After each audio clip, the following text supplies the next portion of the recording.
आप सभी को मेरा नमस्कार। मुझे थोड़े आप अभी भारत देश के बारे में बोलना है। मैं कुछ आपको पूर्व ज्ञान के प्रश्न पूछूंगी, आप मुझे बोलना है। ओके। हमारे हमारा भारत देश कृषि प्रधान देश है। ओके, मतलब हमारे भारत देश में किसान भाई रहते हैं ज़्यादातर। हाँ, जैसे कि भारत देश में प्रवाहित होने वाली सबसे बड़ी नदी कौन सी है? आप अभी सोशल के विद्यार्थी है तो आपको मालूम है। ओके, गंगा नदी। हाँ, गंगा नदी को बांग्लादेश में किस नाम से जाना जाता है? मैं मेरा प्रश्न और एक बार दोहराती हूँ। गंगा नदी को बांग्लादेश में किस नाम से जाना जाता है? पद्मा नदी से। ओके। सुंदरबन का डेल्टा कौन सी नदी बनाता है? गंगा और ब्रह्मपुत्रा नदी। और दक्षिण से उत्तर की ओर कौन सी नदी प्रवाहित होती है? बेतवा नदी। और हिमालय पर्वत कौन सी दिशा में स्थित है? हिमालय पर्वत उत्तर दिशा में स्थित है। मेरे प्रश्न से आपको पता चला होगा कि मैं पूरे प्रश्न नदी और हिमालय के बारे में आपको पूछ रही हूँ। तो हमारे पाठ का नाम है हिमालय की बेटियां। अगर आप कभी नॉर्थ ईस्ट साइड में अगर किसी हिल स्टेशन पर गए होंगे तो आपको क्या दिखाई देती है? हिमालय की चोटियां दिखाई देती है। ओके, मतलब वहां से आप ऊपर, हिमालय के ऊपर तो पूरा बर्फ होता है, लेकिन आपको वहां से वो दिखाई देता है। तो इस पाठ में नदियों के अलग अलग रूपों का वर्णन किया गया है। वो क्या है अभी हम देखेंगे। इस पाठ में लेखक क्या कहना चाहता है कि एक निबंध वजा पाठ है। तो हमारे पाठ का नाम है हिमालय की बेटियां। ओके, जैसे कि अभी मैंने आपको ये प्रश्न पूछे। तो इसमें पूरे हिमालय, गंगा नदी कौन सा डेल्टा बनाती है, दक्षिण से उत्तर तक कौन सी नदी प्रवाहित होती है। तो ये सभी प्रश्नों से आपको समझ में आया होगा कि आज के हमारे पाठ का नाम है हिमालय की बेटियां और उसके लेखक का नाम है नागार्जुन। अभी उस लेखक का परिचय थोड़ा हम जानेंगे। नागार्जुन का जन्म 1911 ईस्वी सन की ज्येष्ठ पूर्णिमा को वर्तमान मधुबनी जिले में सतलखा में हुआ था। यह उनका नैनीहाल था। नैनीहाल मालूम है ना आपको? नैनीहाल, हाँ, माता के माता जी का गांव होता है। उनके पिता का नाम गोकुल मिश्र और माता का नाम उमा देवी था। उनकी कुछ महत्वपूर्ण कृतियां है। कुछ कविता संग्रह, युगधारा, सतरंगे पंखों वाली, प्यासी पथराई, आंखें, तालाब की मछलियां, तुमने कहा था, खिचड़ी, विप्लव देखा हमने, हजार हजार बाहों वाली, पुरानी जूतियों का कोरस। ओके, ऐसे बहुत सारे कविता संग्रह है। उपन्यास, रतिनाथ की चाची, बलचनमा, नई पौध। कुछ उनको बहुत सारे महत्वपूर्ण पुरस्कार व सम्मान मिले हैं।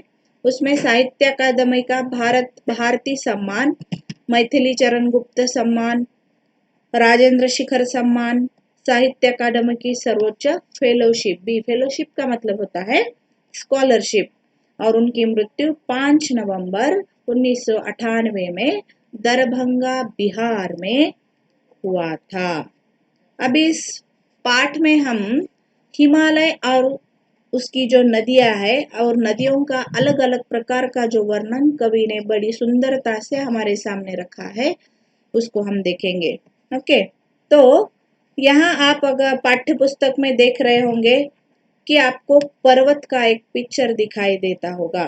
ओके, तो प्रस्तुत निबंध में उन नदियों का वर्णन है जो हिमालय से निकलकर सागर पहुंचने तक कई रूप धारण करती है।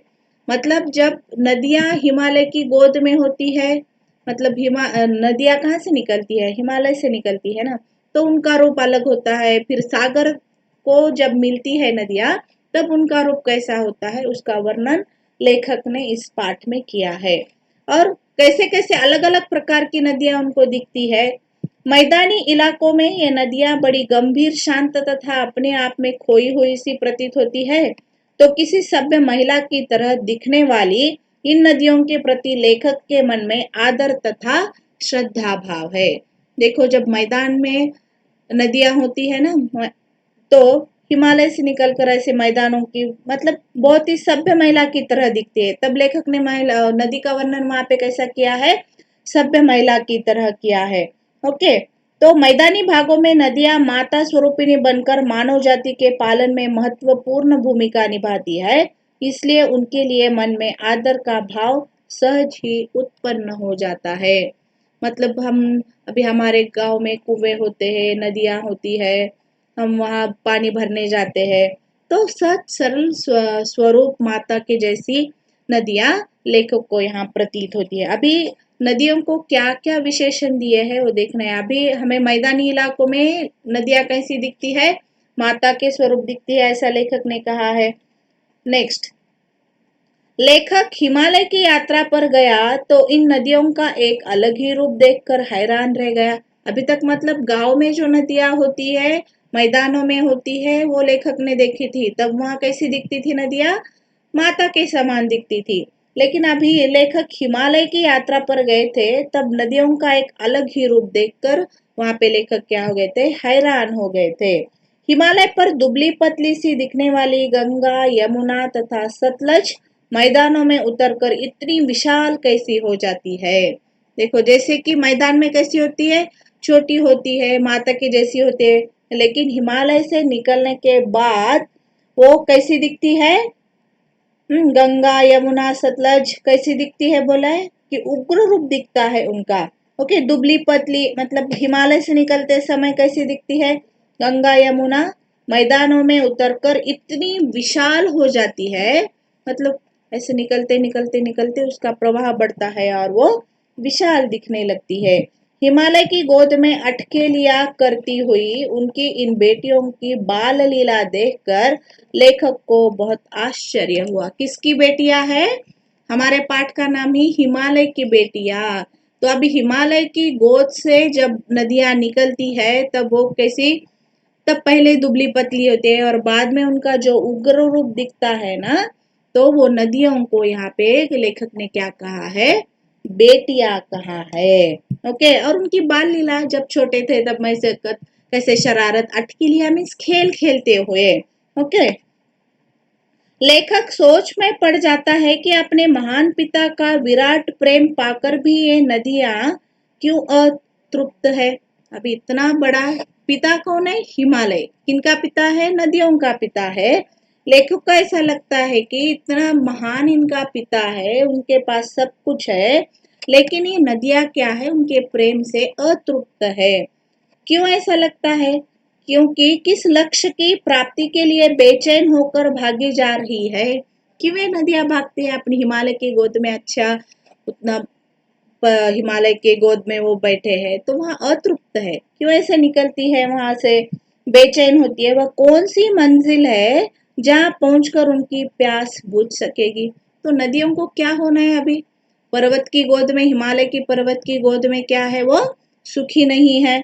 तो अभी ऐसा क्या है कि कहाँ जाकर उनकी प्यास बुझेगी, आगे जाकर जब ये मैदानी जंगलों में पहुंचती है तो क्या इन्हें बीते दिन याद नहीं आते।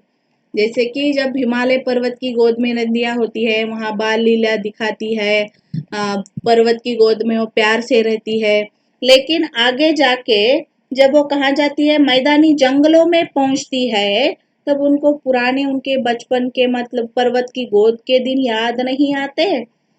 बूढ़ा हिमालय अपनी इन नटखट बेटियों के लिए जरूर परेशान होता होगा। और अभी लड़कियां में कौन बड़ी हो गई है, यहाँ पे नदियां बड़ी होने के बाद पिता को छोड़कर वो जाती है, तब वो जो हिमालय पर्वत अभी बूढ़ा हो गया है, ऐसा वर्णन किया है ना। पहले पाठ शुरू होते मैंने बोला था कि इस पाठ में लेखक ने नदियों के अलग अलग रूपों का वर्णन किया है।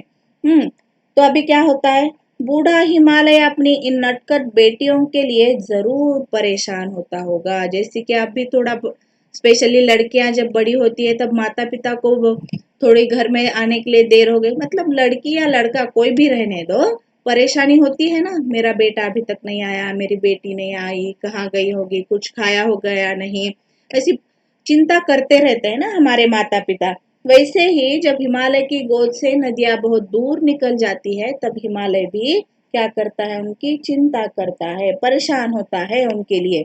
लेकिन यदि हम मुझसे वो पूछे तो सिवाय मौन के और कोई उत्तर नहीं मिलेगा। जब लेखक पर्वत से पूछता है, किस पर्वत से, हिमालय को पूछता है आप उदास क्यों हैं, तो आपको मतलब लेखक को कुछ उत्तर नहीं मिलता। जैसे कि सिंधु और ब्रह्मपुत्र के बीच रावी, सतलज, चिनाब, झेलम, गंगा, यमुना, गंडक आदि कई छोटी बड़ी नदियां हैं। ओके, और ये हिमालय के पिघले हुए हृदय की बूंदे हैं जो इकट्ठा होकर समुद्र की ओर प्रवाहित होती है। कितनी सारी नदियां हैं देखो। ओके, मतलब ये सब नदियां जब हिमालय पर्वत का जो बर्फ पिघलता है, वो बर्फ पिघलने के बाद वहां से प्रवाहित होकर वो कहाँ जाती है, समुद्र की ओर प्रवाहित होती है।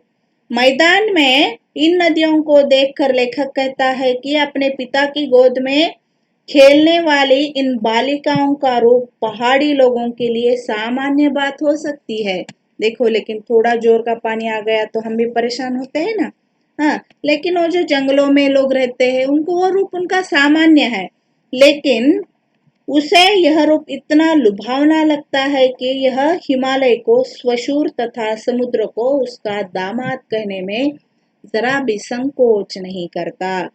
देखो, हम लोगों को अभी लेखक तो हिमालय को नदियों का पिता कहता है, तो अभी जब ये नदियां निकल कर आती है तो हिमालय को क्या कहता है, स्वशुर मीन्स ससुर, फादर इन लॉ, और समुद्र को उसका दामाद कहता है, क्योंकि अभी नदियां कहाँ मिल रही है, समुद्र में मिलती है।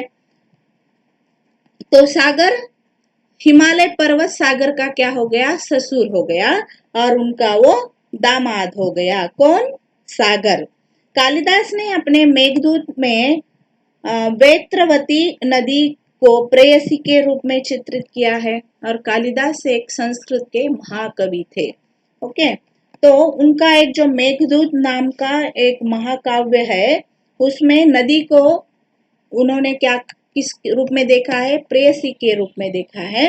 लेखक कहते हैं कि पहाड़ों तथा मैदानों में नदियों के अलग अलग रूप देखकर कोई भी इसी नतीजे पर पहुंचेगा। ओके, क्योंकि अलग अलग रूप है ना, वो देखकर हमें परेशानी तो होती है। ओके, क्योंकि कभी लेखक को नदी कैसी हिमालय की बेटी लगती है, उनको थोड़ा छोड़ के जाने के बाद वो क्या होती है, मैदानों में जाने के बाद वो क्या होती है, पहले माता के जैसा दिखती है, फिर दुबली पतली वो बेटी लगती है, फिर प्रेयसी लगती है। लेखक कहते हैं कि पहाड़ों तथा मैदानों में नदियां अलग अलग रूप लेती है, और काका कालेलकर ने नदियों को लोक माता भी कहा है। और यहाँ काका कालेलकर भी हिंदी के एक महान लेखक थे। परंतु लेखक ने इन नदियों को माता, बेटी तथा प्रेयसी का रूप भी दिया है। इतना ही नहीं, ममता का एक और धागा वह इन नदियों के साथ जोड़ रहे हैं, वह इन्हें बहन भी बना लेते हैं। देखो, अभी तक क्या क्या हो गया, प्रेयसी हो गया, माता हो गया, बेटी हो गया, और अभी यहाँ उन्होंने क्या कहा है, लोक, काका कालेलकर ने तो लोक माता भी कहा है, और अभी प्रेयसी भी कहते हैं।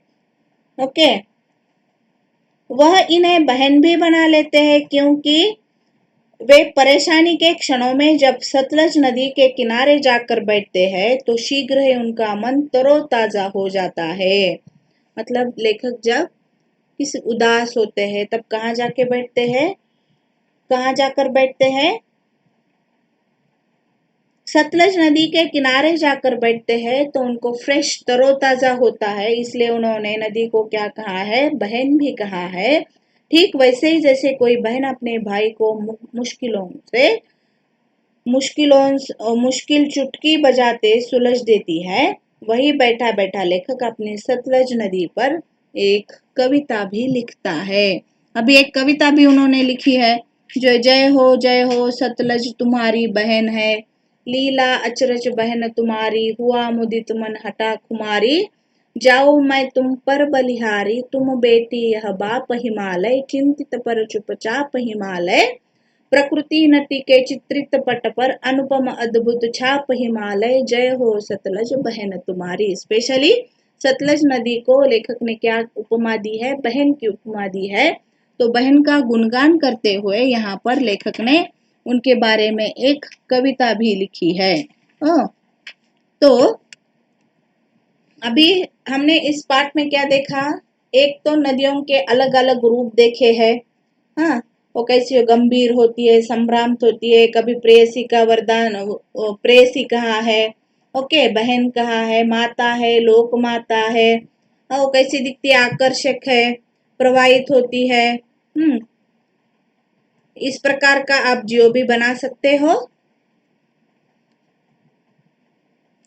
और इस पाठ की गतिविधि है, भारत के मानचित्र नक्शे पर अलग अलग नदियों को दिखाकर अलग रंग भरकर नाम लिखिए। मानचित्र में नक्शा, क्या करना है आपको? भारत का एक नक्शा मीन्स मैप लेना है, उस पर अलग अलग नदियों को दिखाना है और उसमें रंग भी भरना है।